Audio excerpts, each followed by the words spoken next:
நீங்கள் கேட்டுக்கொண்டிருப்பது நுட்பம் கவிதை இணைய இதழின் நுட்பம் பாட்காஸ்ட்.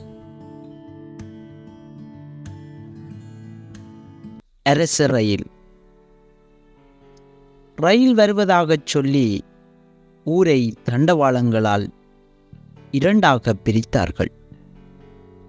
முதலில் ரயிலை கண்டபோது சிக்குப்புக்கு கூவியபடி கொஞ்ச தூரம் ஓடிக்களைத்து போனேன்.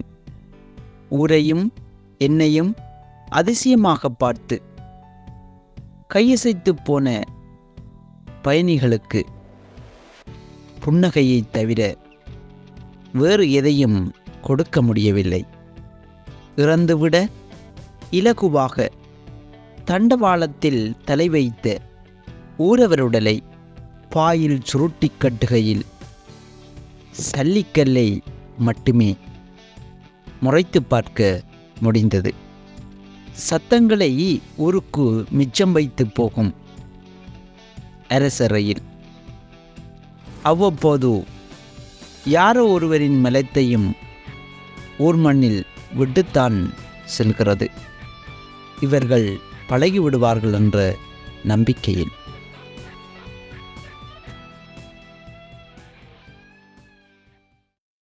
குளம். கரப்புக்குள் சிக்கிய விராலின் துடிப்பில் குளம் கண்கலங்க ஏங்கி துடித்தெழுதன நீர்த்துளிகள். சுரிக்குள் புதைந்து தூக்கும் காலில் சுற்றி கொண்ட தாமரை கொடிகள் பிரிவு துயரில் கத்தி கதறி எழுதன. திக்கி திணறி ஓடிய மீன்கள் புல்லையும் புதரையும் அரண்களாக்கி மூச்சு பேச்சற்று பதுங்கிக் கொண்டன. தொம்பலில் புதைந்த கரப்பை இழுத்து அலசி கழுவி கரையேறும் போது மீன்களின் பாரம் தாங்க முடியாத குளம் கெட்டது. நாளைக்கும் வருவாயா என்று. நீயும். நேற்றைய இரவின் கடைசி நொடியில் அவள் என்னை எழுப்பினாள்.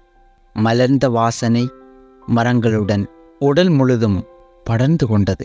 படுத்த வாயைச் சுற்றி வைக்கும் தருணங்களில் மீதி ஆசைகளையும் நாளையென்று தள்ளி போடுவதே பலமையானதாக இருக்கும். மின்சார கம்பிகளில் உட்கார்ந்து திசை தெரிவு செய்யும் பறவைகளின் நிலையாகி வீதியோரத்தில் குந்திக்கொண்டு இருக்கிறேன்.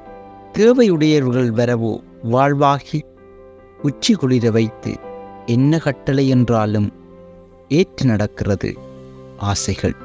செலவு போக மீதி சேமித்து ஏதோ ஒரு நாள் விடிந்து முறங்கி அரவணைப்பு தேடும் ஆசையை முற்றுப்பெற வைக்கும்போது சோம்பரி என்று மட்டும் என்னை சொல்லிவிடாதே.